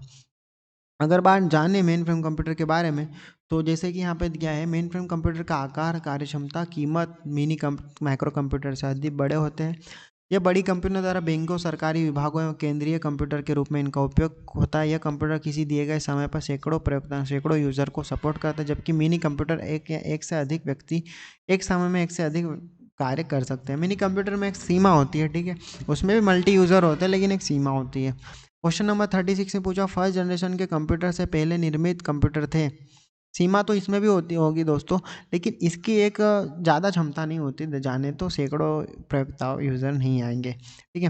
फर्स्ट जनरेशन के बारे में जाने तो फर्स्ट जनरेशन कंप्यूटर से पहले निर्मित कंप्यूटर थे। तो पहली जनरेशन के पहले जो भी कंप्यूटर थे उसे इलेक्ट्रोकेमी मैकेनिकल कंप्यूटर कहा जाता है। यानी कि जाने कि पहले जनरेशन में जो कंप्यूटर आए थे, जो इसमें वैक्यूम ट्यूब का उपयोग किया गया था, उससे पहले भी कंप्यूटर उपयोग में लाए गए थे, ठीक है। जैसे कि यहाँ पे लिखा है, वैज्ञानिक हार्वर्ड आइकेन ने के निर्देशों में सन 1937 से 1944 में 1937 से 1944 में, ठीक है, बीच आईबीएम नामक कंपनी, एक आईबीएम नामक कंपनी थी, ठीक है, उसके सहयोग से विश्व का पहला प्रथम स्वचालित इलेक्ट्रोमैकेनिकल कंप्यूटर गणना आविष्कार किया गया था। तो पहला विश्व का कंप्यूटर 1837 से 1844 के बीच में आईबीएम कंपनी द्वारा इलेक्ट्रोमैकेनिकल कंप्यूटर बनाया गया था, जो फर्स्ट जनरेशन के पहले में आते थे। फर्स्ट जनरेशन जो है दोस्तों 1944 से स्टार्ट हुई है। 40 से कोई जगह लिखा है, कई जगह 44 से भी लिखा है। आस्की का पूरा नाम है दोस्तों, तो इसका American standard code for information interchange, स वाला जो इसका राइट आंसर होगा। इसमें दिया standard code for information interchange standard character का सेट है, जिनमें 96 अपर केस तथा lower case 32 non printing character, यानी कि 96 जो है बड़े लेटर है और छोटे केस लोअर केस है, बाकी सब, और फिर उसके बाद 22 9 प्रिंटिंग कैरेक्टर है जो प्रिंट नहीं होता, ठीक है। इस तरीके से दोस्तों काफ़ी आस्की के अंदर मैंने आपको बताया था कि ए का मतलब मान लो 5 है, ठीक है। तो इस तरीके से बहुत सारे सिम्बॉल्स और चिन्ह होते हैं, उन सब का एक मीनिंग होता है, उन सब का एक नंबर डिसाइड है, उन सब नंबर के अकॉर्डिंग फिर वो बीट बनाई जाती है, 8 बीट, ठीक है। आगे बढ़े, मल्टी प्रोग्रामिंग का कॉन्सेप्ट कंप्यूटर की जनरेशन में प्रस्तावित किया गया है। तो दोस्तों मल्टी प्रोग्रामिंग का कॉन्सेप्ट है तीसरी पीढ़ी, क्योंकि तीसरी पीढ़ी के जो कंप्यूटर थे वह मल्टी प्रोग्रामिंग कॉन्सेप्ट को प्रस्तावित किया गया। इस पीढ़ी के कंप्यूटर में टाइम शेयरिंग ऑपरेटिंग सिस्टम का विकास हुआ था। तो दोस्तों तीसरी पीढ़ी में टाइम शेयरिंग ऑपरेटिंग सिस्टम देखने को मिलता है, जबकि द्वितीय पीढ़ी के कंप्यूटर में बेच ऑपरेटिंग सिस्टम था। यहाँ पर क्या था दोस्तों, बेच ऑपरेटिंग सिस्टम, ठीक है। और चतुर्थ पीढ़ी के कंप्यूटर में समांतर कंप्यूटर तथा मल्टीमीडिया प्रचलन आराम है, ठीक है। क्वेश्चन नंबर 40 में पूछा है, प्रारंभिक संगणकों की तुलना में आज के आधुनिक संगणक है। तो दोस्तों पहले जो कंप्यूटर थे उनकी तुलना में तो ध्रुवतर और क्षुद्रतर होने के काफ़ी छोटे छोटे, और क्षुद्र क्षुद्र का मतलब छोटे, ठीक है। तो इस तरीके से दोस्तों काफ़ी इसमें क्वेश्चन नंबर 40 में इंजीनियरिंग में पूछा है, तो काफ़ी शुद्ध हिंदी का इसमें उपयोग किया गया था। प्रथम प्रजन्म संगणक है, संगणक का मतलब होता है दोस्तों कंप्यूटर। तो दोस्तों इसमें निर्वात नलिका है जो है सही आंसर होगा। महाभिकलित्रो महासंगणकों का उपयोग हेतु, यानी कि दोस्तों गणितीय वैज्ञानिक, यानी कि सुपर कंप्यूटर की बात कर रहे हैं, तो सुपर कंप्यूटर में हम दोस्तों गणितीय और वैज्ञानिक प्रयोग का प्रयोग में लाते हैं सुपर कंप्यूटर को। अब क्वेश्चन नंबर 43 में पूछा, प्रारंभिक भंडारित संगणक इसका एक उदाहरण है। तो दोस्तों यूनिवेक, एनीवेक, एडवेक। तो दोस्तों इसका राइट आंसर जो है ब वाला है, एडवेक। एडवेक जो है दोस्तों प्रारंभिक भंडारी संगणक का एक उदाहरण है। यानी कि जाने कि एनीवेक कंप्यूटर में प्रोग्राम में परिवर्तन करना कठिन था, इसे निपटने के लिए वॉन न्यूमन ने संग्रहित प्रोग्रामों की अवधारणा की तथा एडवेक का विकास हुआ। ठीक है। तो एनिएक का विकास हुआ था, लेकिन उसमें जो प्रोग्राम थे उसे परिवर्तित करना कठिन हो गया था। उसके कारण फिर वॉन न्यूमन ने एक संग्रहित प्रोग्राम की अवधारणा दी, इसमें एडवेक का विकास किया गया। एडवेक प्रारंभिक भंडारी संग्रहण का एक उदाहरण है, यानी कि पहला जो है यह भंडारण क्षमता का उदाहरण है। मतलब पहला जो है भंडारण क्षमता रखने वाला कंप्यूटर है इलेक्ट्रॉनिक कंप्यूटर। ठीक है, ये भी इलेक्ट्रॉनिक है, ये भी इलेक्ट्रॉनिक है। ठीक है, ये तो कोई इसका उदाहरण नहीं है। तो यह इलेक्ट्रॉनिक कंप्यूटर है, यह भी एक इलेक्ट्रॉनिक कंप्यूटर है, लेकिन इसमें डाटा भंडारण की क्षमता नहीं थी। लेकिन भंडारण के लिए पहला जो इलेक्ट्रॉनिक कंप्यूटर है वह हमारा एडवेक है। एडवेक प्रारंभ में भंडारी संगणक का एक उदाहरण है, जबकि यूनिवेक कंप्यूटर प्रथम कंप्यूटर था जिसका उपयोग व्यापार व अन्य कार्यों के लिए किया जाता था। दोस्तों यूनिवेक जो था पहला डिजिटल कंप्यूटर था पूर्ण रूप से। ठीक है, यह हमें देखने को मिलेगा। एडवेक जो है दोस्तों पहला डिजिटल कंप्यूटर था, लेकिन यह भंडारण के लिए प्रथम था। ठीक है, मतलब भंडारण करने के लिए यह स्टोरेज कैपेसिटी प्रोवाइड करता था। क्वेश्चन नंबर 44 में पूछा है चौथी पीढ़ी के चिप प्रजन्म चिप में प्रतिरोधिता ट्रांजिस्टर की संख्या होती थी। तो चौथी पीढ़ी में दोस्तों जो आएगा 10 आएगा, क्योंकि चौथी पीढ़ी के जो कंप्यूटर थे उनमें हजारों ट्रांजिस्टर की बात ट्रांजिस्टर की संख्या होती है। दोस्तों ट्रांजिस्टर की बात करें तो इसमें जाने तो एसएसआई तकनीक में सुधार के बाद एलएसआई तकनीक बनाए गए। इस पीढ़ी के कंप्यूटर में चिप पर हजारों ट्रांजिस्टर लगाए जा सकते थे, लेकिन वीएलएसआई तकनीक का विकास हुआ जिसमें एक चिप पर लाखों सर्किट बनाए जा सकते हैं,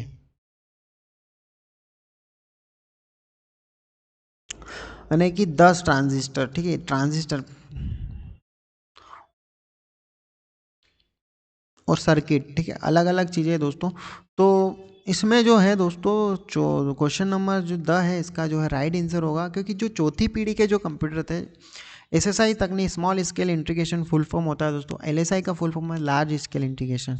इस कंप्यूटर की पीढ़ी में जो चिप पर हजारों ट्रांजिस्टर लगाए जाते थे, यानी कि जो चौथी पीढ़ी में जो कंप्यूटर थे उनमें चिप के ऊपर क्या थे, हजारों ट्रांजिस्टर लगाए जा सकते थे।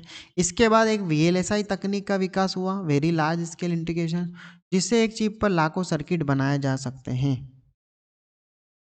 ठीक है, तो इस तरीके से दोस्तों इसका जो राइट आंसर है वह द वाला है। इसमें थोड़ा मेरे को कंफ्यूजन है, तो इसमें जो राइट आंसर है दोस्तों अभी तो यह द वाला ही है, प्रतिरोधात्मक मतलब कि ट्रांजिस्टर। ठीक है, आगे बढ़े दोस्तों, इसके बारे में जाने। 45 में लिखा है निम्नलिखित में से कौन से यात्रांश का उपयोग प्रथम प्रजन्म संगणकों को द्वारा किया गया था। यानी कि यात्रांश के बारे में अगर जाने तो इसे प्रोसेसर कहा है। पहली पीढ़ी की जो प्रोसेसर थे वह इसमें कपाट यानी कि वॉल्व का उपयोग किया गया था। इस वाले क्वेश्चन में थोड़ा डाउट है मेरे को। ठीक है, आपको क्या लगता है आप इसे कमेंट में ज़रूर लिखिएगा। ठीक, कपाट वाल्व लिखा है। अब क्वेश्चन नंबर 46 में पूछा है IBM एवं HP इसका जो राइट के संगणकों को प्रसिद्ध निर्माता के रूप में जाने जाते हैं। दोस्तों प्रसिद्ध निर्माता के रूप में IBM और HP जाने जाते हैं। IBM HP कंप्यूटर निर्माण के क्षेत्र में एक प्रतिष्ठित अमेरिकन कंपनी है। इसे पर्सनल कंप्यूटर विश्व के पहले सबसे तेज सुपर कंप्यूटर के विकास का श्रेय दिया जाता है। IBM और HP संगणकों को प्रसिद्ध निर्माता के रूप में जाना जाता है। क्वेश्चन नंबर 47 में पूछा LSI और VLSI और ULSI चिप साधारणतः किस प्रजन्म के व्यवहार है। दोस्तों LSI large scale integration, VLSI very large scale integration और ULSI का फुल फॉर्म है अल्ट्रा जैसे कि आपको दे सकता है दी अल्ट्रा लार्ज स्केल इंटीग्रेशन। अब यह जो दोस्तों देखने को मिलता है हमें चौथी पीढ़ी से तीसरी पीढ़ी में तो ICs का उपयोग किया गया था। ठीक है, तो VLSI ULSI चिप साधारणतः किस प्रजन्म, अच्छा इसमें जो चिप लगी होती है वह, ठीक है, चिप यानी कि IC, इसमें जो IC लगे होते हैं किस कंप्यूटर में कौन सी पीढ़ी में उपयोग में लाए गए थे। दोस्तों तीसरी में उपयोग में लाए गए थे। ट्रांजिस्टर तृतीय पीढ़ी के कंप्यूटर में ट्रांजिस्टर की जगह इंटीग्रेटेड सर्किट का उपयोग किया गया था। IC का प्रयोग शुरू हुआ जिसमें सैकड़ों इलेक्ट्रॉनिक उपकरण जैसे ट्रांजिस्टर, प्रतिरोधक, संधारित्र एक छोटे चिप पर बने होते हैं जिसमें एसएसआई के बाद एमएसआई, ठीक है। यानी कि जाने अगर हम दोस्तों से जानने की कोशिश करें तो यह दोस्तों आईसी से मिलकर बने होते हैं। वीएलएसआई, यूएलएसआई एक चिप होती है, उस चिप में कई सारे इंटीग्रेटेड सर्किट का निर्माण किया जाए, कई सारे इंटीग्रेटेड सर्किट होते हैं, आईसी होते हैं, ठीक है। और उन आईसीस को हम अलग अलग टेक्निक के बने होते हैं, VLSI very large scale integration, ULSI, ठीक है, और एमएसआई, इस तरीके से अलग अलग सर्किटों की संख्या के आधार पर अलग अलग टेक्निक यानी कि अलग अलग नाम दिए गए थे। तो चौथी पीढ़ी में तो हमने देखा कि चौथी पीढ़ी में वीएलएसआई का उपयोग किया गया था। लेकिन अगर हम दोस्तों तो तीसरी पीढ़ी में इसका आविष्कार हो गया था। चिप पर जिस व्यवहार मतलब चिप पे जो उपयोग में लाए जाते थे सर्किट, वैसे इंटीग्रेटेड सर्किट कहा जाता है। चिप के ऊपर जो सर्किट बनाए गए थे इंटीग्रेटेड सर्किट, वह तीसरी पीढ़ी में इसका आविष्कार हो गया था। तो इसका जो राइट आंसर होगा दोस्तों स वाला होगा, क्योंकि इसमें वीएलएसआई और यूएलएसआई और एलएसआई 3 से 4 चीज़ें दे रखी है और उसमें लिखा है चिप साधारणतः किस प्रजन्म, ठीक है। तो तीसरी पीढ़ी में जो आईसीयू का उपयोग होने लगा, उसको फिर आगे चौथी पीढ़ी में अलग अलग टेक्निक से हजारों आईसीस को मिलाकर अलग अलग प्रोसेसर के रूप में माइक्रो प्रोसेसर का निर्माण हुआ। क्वेश्चन नंबर 48 में पूछा डॉक्टर सेमोर आब्रे प्रॉपर्ट द्वारा विकसित भाषा। तो दोस्तों इसका जो है, इसमें लोगो भाषा जो है इसका सही राइट आंसर होगा, क्योंकि भाषा अमेरिकी डॉक्टर सीमोर आब्रे प्रॉपर्ट द्वारा विकसित की गई इस भाषा का उपयोग कम उम्र के बच्चों में रेखाचित्र तथा ग्राफ के माध्यम से कंप्यूटर की शिक्षा देने के लिए किया जाता था। यानी कि लोगों का जो लोगो लैंग्वेज है उसे डॉक्टर सीमोर आब्रे प्रॉपर्ट द्वारा इसका आविष्कार किया गया था दोस्तों। और ये जो लैंग्वेज थी यह ग्राफिक्स के माध्यम यानी कि रेखाचित्र और ग्राफिक्स के माध्यम से कंप्यूटर की शिक्षा के लिए किया गया था।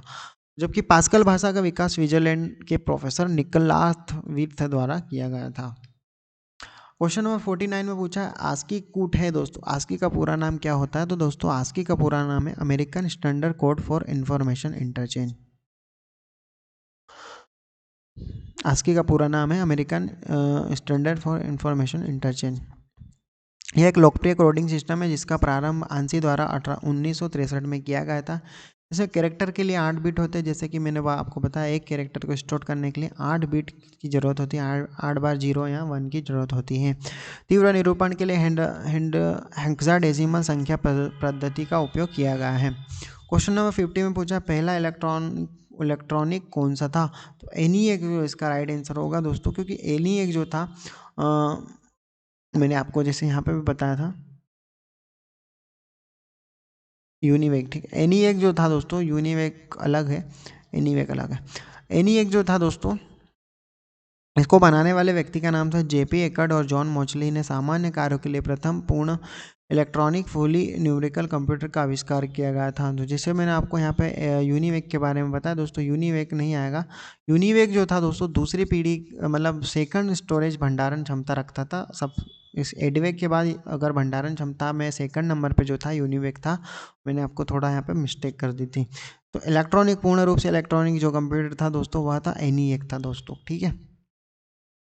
ENIAC जो था पहला पूर्ण डिजिटली कंप्यूटर था, इलेक्ट्रॉनिक कंप्यूटर था, प्रथम पूर्ण इलेक्ट्रॉनिक कंप्यूटर था। कंप्यूटर का आविष्कार जिसमें ENIAC का फुल फॉर्म है electronic numerical integrated and calculator नाम दिया। वैज्ञानिक हार्वर्ड आइकेन के निर्देश में विश्व का प्रथम पूर्ण स्वचालित विद्युत यांत्रिक गणना यंत्र का आविष्कार किया गया।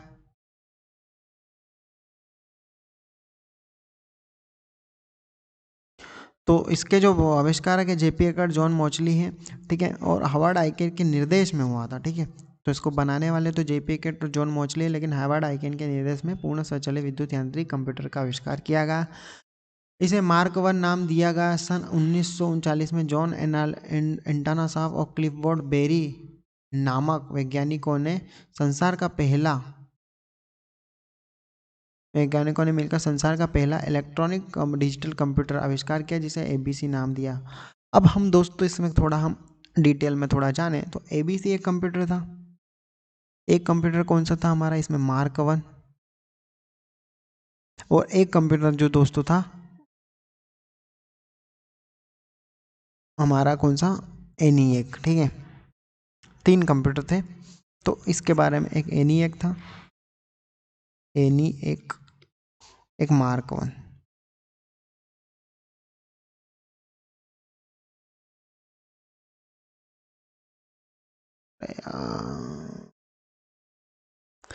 दोस्तों अगर हम जाने तो ABC और एक ENIAC और एक मार्क 1 है। दोस्तों तीनों के बारे में हम डिटेल में जाने, इसमें क्या लिखा है।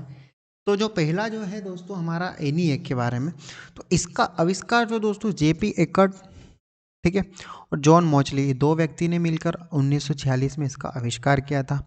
अब ये जो दोस्तों था, ये था पूर्ण इलेक्ट्रॉनिक, प्रथम इलेक्ट्रॉनिक कंप्यूटर था, प्रथम पूर्ण इलेक्ट्रॉनिक कंप्यूटर था, ठीक है। तो ये जो दोस्तों था, ये प्रथम पूर्ण इलेक्ट्रॉनिक कंप्यूटर था। अब आगे बढ़े तो उसके बाद जो आता है हावर्ड आइकेन, हावर्ड आइकेन के निर्देश में विश्व का प्रथम पूर्ण स्वचालित विद्युत यांत्रिक गणना यंत्र का आविष्कार किया गया। ये जो दोस्तों था, हावर्ड आइकेन के निर्देश में विद्युत यांत्रिक गणना यंत्र बनाया था, विद्युत यांत्रिक, और इसका जो उपयोग, इसका जो नाम था, यह मार्क 1 नाम दिया गया, और नाम दिया गया, ठीक है। अब ये तो यहाँ तक मैंने जाना, ये विद्युत यांत्रिक यंत्र पहला जो है स्वचालित, पूर्ण रूप से स्वचालित विद्युत यांत्रिक गणना यंत्र था मार्क 1, और ये था पूर्ण रूप से इलेक्ट्रॉनिक डिजिटल कंप्यूटर। और जो ABC था, एंटेनास ऑफ बेरी नामक वैज्ञानिकों ने मिलकर, एंटेनास ऑफ बेरी नामक वैज्ञानिकों ने मिलकर पहला इलेक्ट्रॉनिक डिजिटल कंप्यूटर, पहला इलेक्ट्रॉनिक डिजिटल कंप्यूटर। तो दोस्तों आपको कंफ्यूज नहीं होना है, पहला इलेक्ट्रॉनिक डिजिटल कंप्यूटर बोले तो ABC है। पूर्ण रूप से पहला इलेक्ट्रॉनिक कंप्यूटर की बात करें तो वह कौन सा है दोस्तों, हमारा ENIAC है, ठीक है। और फुली इलेक्ट्रॉनिक, और मार्क 1 ने जो दोस्तों वह है हमारा इलेक्ट्रॉनिक सॉरी, यह है विद्युत यांत्रिक गणना यंत्र, इलेक्ट्रोमैकेनिकल, ठीक है। तो इस तरीके से दोस्तों तीनों कंप्यूटर के बारे में यहाँ पे जानकारी दे रखी है। अब आगे बढ़े हम दोस्तों, तो आपको क्लियर हुआ होगा। क्वेश्चन नंबर 51 में पूछा, निम्न में से कौन से इलेक्ट्रॉनिक डिवाइस प्रथम पीढ़ी के कंप्यूटर में प्रयोग की जाती है। तो दोस्तों ब वाला जो इसका है राइट आंसर होगा। तो इलेक्ट्रॉनिक जो डिवाइस है, वैक्यूम ट्यूब हमें प्रथम पीढ़ी में देखने को मिलती है। अब अगर जाने हम तो यहाँ पे कुछ डिटेल में दे रखा है प्रथम पीढ़ी के कंप्यूटर के बारे में। फर्स्ट जनरेशन के जो कंप्यूटर थे 1942 से 1955 में वैक्यूम ट्यूब इलेक्ट्रॉनिक डिवाइस का प्रयोग किया गया था, यानी कि वैक्यूम ट्यूब में का और उपयोग प्रोसेसर के लिए, प्रोसेसर के रूप में किया गया था। जबकि दूसरी पीढ़ी के कंप्यूटर में वैक्यूम ट्यूब की जगह ट्रांजिस्टर का उपयोग किया गया था, ठीक है। तीसरी पीढ़ी में थर्ड जनरेशन में इंटीग्रेटेड का उपयोग किया गया था, और चौथी पीढ़ी में दोस्तों माइक्रो प्रोसेसर का देखने को मिलता है, ICs का, ठीक है, तीसरी पीढ़ी में। तो इस तरीके से हमने इस पेज के बारे में, मतलब इस इतने क्वेश्चन को कवर किया। 52 क्वेश्चन पे चलते हैं। तो 52 क्वेश्चन में पूछा आस्की का अभिप्राय है दोस्तों, आस्की का अभिप्राय है, थोड़ा मैं इसको और झूम कर लेता हूँ, American standard code for information interchange, और वाला जो इसका राइट आंसर होगा, ठीक है। 53 में दिया है, आस्की एक कोडिंग सिस्टम है जो विभिन्न कैरेक्टर प्रदान करता है। 128 जो है इसमें राइट आंसर होगा। दोस्तों अगर मैं जानूं तो आस्की एक American standard code for information interchange का उपयोग करने के लिए, वर्ण इनकोड करने के लिए मानक है, यानी कि हमने देखा कि यह नंबर्स को, हमारे जो भाषा को कन्वर्ट करता है बाइनरी लैंग्वेज में। तो अंग्रेजी वर्णमाला की क्रम के अनुसार व्यवस्थित आस्की कोड में वर्ण कोड निर्धारित करने का उपयोग कंप्यूटर में टेक्स्ट को निरूपित करने तथा संचार उपकरणों में टेक्स्ट का उपयोग करने वाली अन्य युक्तियों को फोन में आस्की के 256 कोड, मानक आस्की कोड 0 से 127 होता है। अगर मानक आस्की कोड की बात करें तो वह होता है 0 से 127, ठीक है। यानी कि 0 नंबर पे कोई कैरेक्टर होगा और 127 नंबर, इन सारे नंबर 96 पे कोई कैरेक्टर होगा, 93 पे कोई कैरेक्टर, तो 127 तक जो है एक मानक कोड है। फिर उसके बाद यह एक्सटेंडेड है, तो एक्सटेंडेड जो है वह 256 तक जाता है। तो इसमें 128 जो है 128 जो है सही है, जबकि 128 से 256 तक कैरेक्टर प्रतिवर्धित, यानी कि एक्सटेंडेड आस्की कोड सेट होते हैं, ठीक है, यानी कि एक्सटेंडेड जो कैरेक्टर है उनको फिर आगे 256 तक के बीच में रखा है। तो मानक की बात करें तो 0 से 128 127, तो टोटल कितने हो गए, यहाँ 128 हो गए। प्रत्येक अक्षर को 8 बिट्स का उपयोग करते हैं, जैसे कि मैंने आपको बताया है कि 1 0 1 0 1 0 1 1 2 3 4 5 6 7 एक और 8।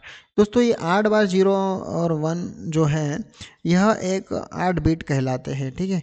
तो इस तरीके से और 1 2 की पावर 2, ठीक है। अब 2 की पावर 2 है तो ये इसमें काउंट हो जाएगा 4, ठीक है।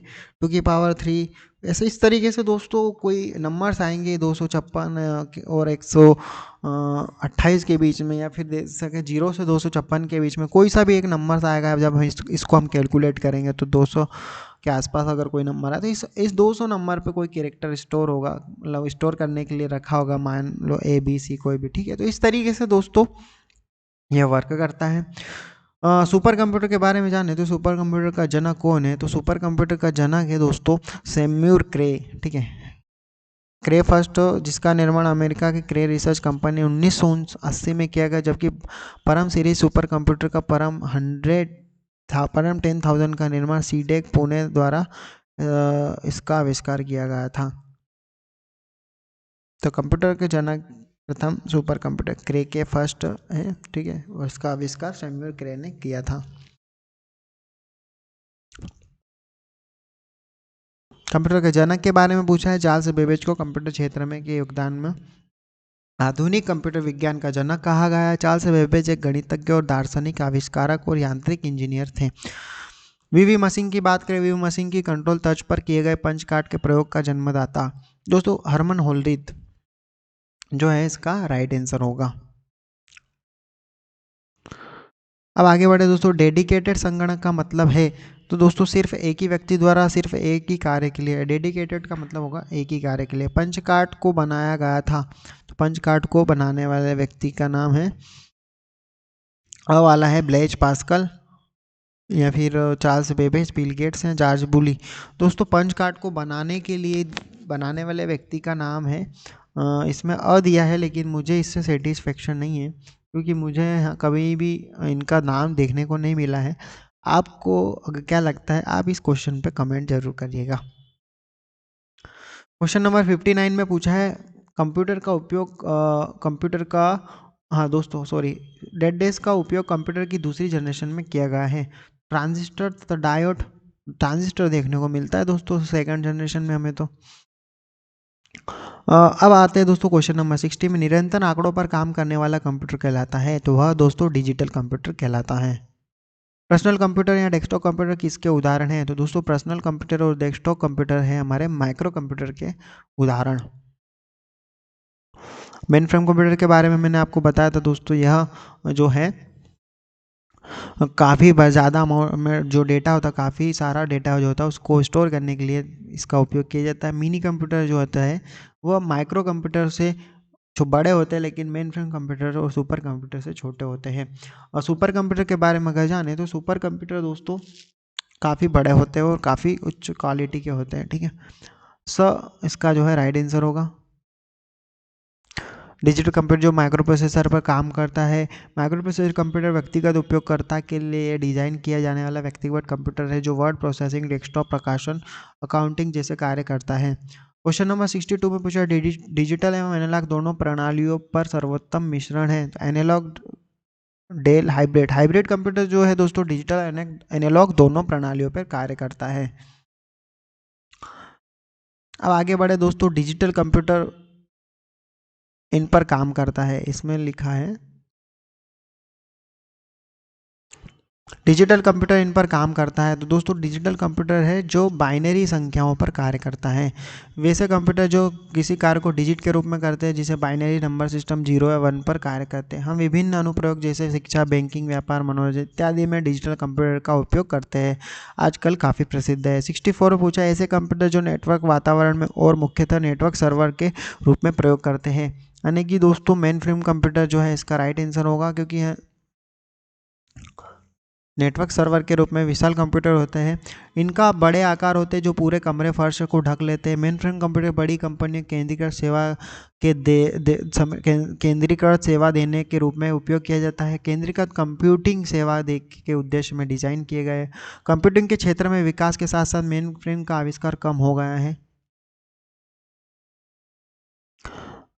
मेन फ्रेम का आकार तो सॉरी आविष्कार बोल दिया। मेन फ्रेम का आकार कम हो गया है और प्रसंस्करण क्षमता वृद्धि हुई है। अब कंप्यूटिंग नेटवर्क में वितरित उपयोगकर्ता छोटे सर्वरों को भी सेवा प्रदान करते हैं।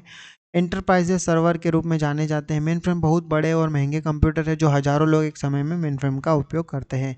जैसे कि मैंने आपको बताया दोस्तों, मेन फ्रेम कंप्यूटर को काफ़ी सारे लोग एक साथ इस्तेमाल कर सकते हैं। क्वेश्चन नंबर 65 में पूछा है डिजिटल कंप्यूटर कितने प्रकार के होते हैं। दोस्तों डिजिटल कंप्यूटर जो होते हैं वह 4 प्रकार के होते हैं। जाने डिजिटल कंप्यूटर 4 प्रकार के होते हैं। डिजिटल कंप्यूटर वैसे कंप्यूटर होते हैं जिनका इस्तेमाल सभी कार्यों को डिजिट के रूप में करते हैं, ठीक है, जिसमें बाइनरी नंबर सिस्टम है 0 1 पर कार्य करते हैं। हम विभिन्न अनुप्रयोग जैसे बैंक शिक्षा, बैंकिंग, व्यापार, मनोरंजन इत्यादि में डिजिटल कंप्यूटर का इस्तेमाल करते हैं। और आजकल ये काफ़ी प्रसिद्ध है। डिजिटल कंप्यूटर को के आकार के आधार पर निम्नलिखित 4 भागों में बांटा गया है। पहला है दोस्तों माइक्रो कंप्यूटर, दूसरा है मिनी कंप्यूटर, तीसरा है मेन फ्रेम और चौथा है सुपर कंप्यूटर। जैसे कि देखे जाए तो माइक्रो कंप्यूटर में सारे लैपटॉप वगैरह डेस्कटॉप वगैरह आते हैं। मिनी कंप्यूटर थोड़ा मल्टी यूज़र कंप्यूटर होता है लेकिन मेन फ्रेम से छोटे होते हैं। मेन फ्रेम कंप्यूटर काफ़ी मल्टी यूज़र कंप्यूटर होते हैं और सर्वर कंप्यूटर के लिए इसके इनका उपयोग किया जाता है। डेटा रखने के लिए इनमें काफ़ी सारा डेटा रखने के लिए इसका उपयोग किया जाता है। सुपर कंप्यूटर के बारे में जाने तो यह विशेष तरीके के कार्य करने के लिए इनका उपयोग किया जाता है। वैज्ञानिक अनुसंधान रिसर्च आदि में किया जाता है। क्वेश्चन नंबर 66 में पूछा निरंतर आंकड़ों पर काम करने वाला कंप्यूटर कहलाता है। तो दोस्तों निरंतर निरंतर आंकड़ों पर काम करने वाले कंप्यूटर को डिजिटल कंप्यूटर कहते हैं, ठीक है। अब जैसे कि यहाँ पे लिखा है एनालॉग कंप्यूटर वैसे कंप्यूटर होते हैं जो भौतिक मात्राओं में जैसे तापमान, दाब, वोल्टेज, प्रतिरोध इत्यादि का मापन करते हैं, न कि गणना करते हैं, ठीक है। तो एनालॉग कंप्यूटर जो है दोस्तों इन ताप दाब फिजिकल जो क्वांटिटीज़ होती हैं उन सभी को मेजरमेंट किया जाता है, यानी कि ताप दाब गति वोल्टेज इन सबको मापने के लिए एनालॉग कंप्यूटर का उपयोग किया जाता है। इनका प्रयोग अनुसंधान और रिसर्च के क्षेत्र में देखने को मिलता है। जबकि डिजिटल कंप्यूटर डिजिट में वैसे कंप्यूटर जिनका इस्तेमाल सभी कार्यों को डिजिट के रूप में करते हैं जिसे बाइनरी नंबर सिस्टम कहते हैं। 0 और 1 पर कार्य करते हैं। हम विभिन्न अनुप्रयोग जैसे शिक्षा, बैंकिंग, व्यापार, मनोरंजन इत्यादि में डिजिटल कंप्यूटर का इस्तेमाल करते हैं। आजकल ये काफ़ी प्रसिद्ध है। हाइब्रिड कंप्यूटर के बारे में जाने तो अनेक गुणों से युक्त होते हैं, इसके लिए इन्हें हाइब्रिड कंप्यूटर कहा जाता है। इन कंप्यूटर में एनालॉग कंप्यूटर और डिजिटल कंप्यूटर दोनों ही गुण होते हैं, विद्यमान होते हैं। यानी कि हाइब्रिड कंप्यूटर के बारे में जाने तो हाइब्रिड कंप्यूटर दोस्तों एनालॉग और डिजिटल दोनों सिग्नल को प्रोसेस करता है। कंप्यूटर 67 ने पूछा है कंप्यूटर के जनक के रूप में जाना जाता है। दोस्तों कंप्यूटर के जनक के रूप में चार्ल्स बेबेज को जाना जाता है, क्योंकि चार्ल्स बेबेज एक गणितज्ञ, दार्शनिक, आविष्कारक, यांत्रिक इंजीनियर थे जो वर्तमान में सबसे अच्छे कंप्यूटर प्रोग्राम की अवधारणा के उद्भव के लिए जाने जाते हैं, याद किए जाते हैं। चार्ल्स बेबेज कंप्यूटर का पितामह, father of computer. Charles Babbage का जन्म 1971 में हुआ था। बेबेज ने मैकेनिकल कंप्यूटर का आविष्कार किया था जो आज के समय के अनुसार काफ़ी कॉम्प्लेक्स था। इसके अलावा बेबेज ने फिलोसॉफी कोड ब्रेकिंग क्षेत्र में भी काम किया, ठीक है। तो चार्ल्स बेबेज ने 1833 में जो एनालिटिकल इंजन बनाया था, इसी के कारण उसे दुनिया का पहला कंप्यूटर कहा गया था और उसी के कारण है चार्ल्स बेबेज को फादर ऑफ कंप्यूटर कहा जाता है। क्वेश्चन नंबर 68 में पूछा बहुत छोटे पोर्टेबल कंप्यूटर जो कि हमारे हाथों में फिट हो जाते हैं उसे हम पॉम टॉप कहते हैं दोस्तों। इसमें पूछा है लिखा है कुछ डिटेल जाने तो एक पाम टॉप कंप्यूटर एक निजी कंप्यूटर या अन्य इलेक्ट्रॉनिक डिवाइस है जिसमें कंप्यूटर की समान सुविधाएं होती हैं।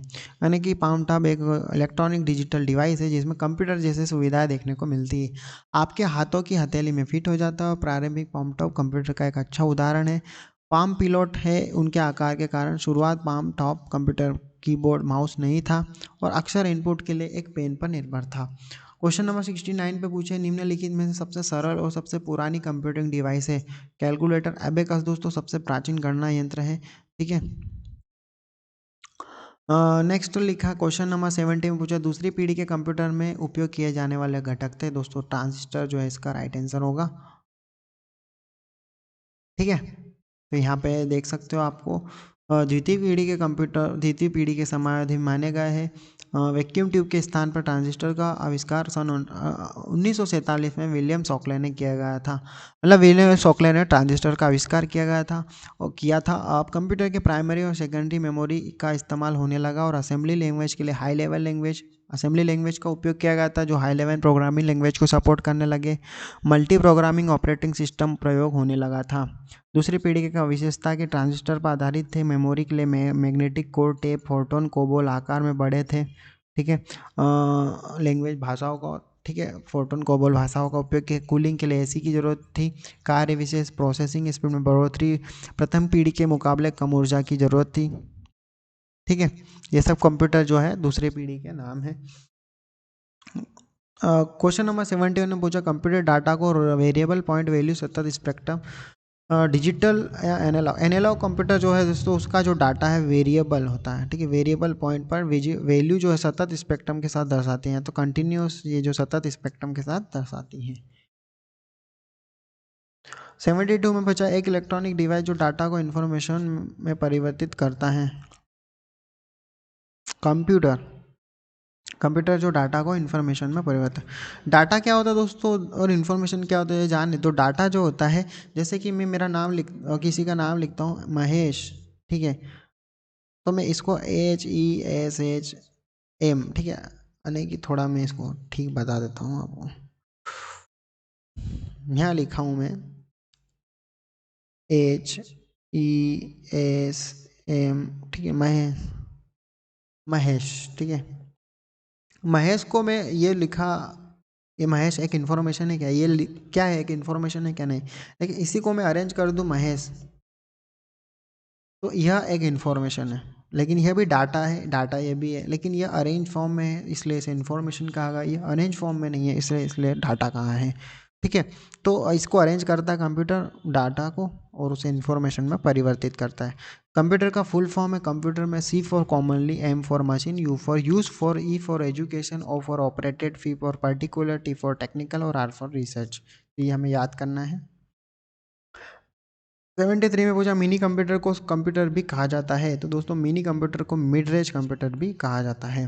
तो इस तरीके से दोस्तों हमने सारे चैप्टर नंबर 1 को कवर किया है। आपको इसकी जो बुक है काफ़ी अच्छी बुक है, आप इसको डिस्क्रिप्शन में लिंक है, वहाँ से परचेस कर सकते हो। और दोस्तों अच्छा लगा वीडियो तो आप इसे सब्सक्राइब कीजिएगा, सब्सक्राइब करोगे तो मैं आगे भी और वीडियो लाऊंगा दोस्तों। ठीक है, तो thank you for watching this video. मिलते हैं दोस्तों नेक्स्ट वीडियो में।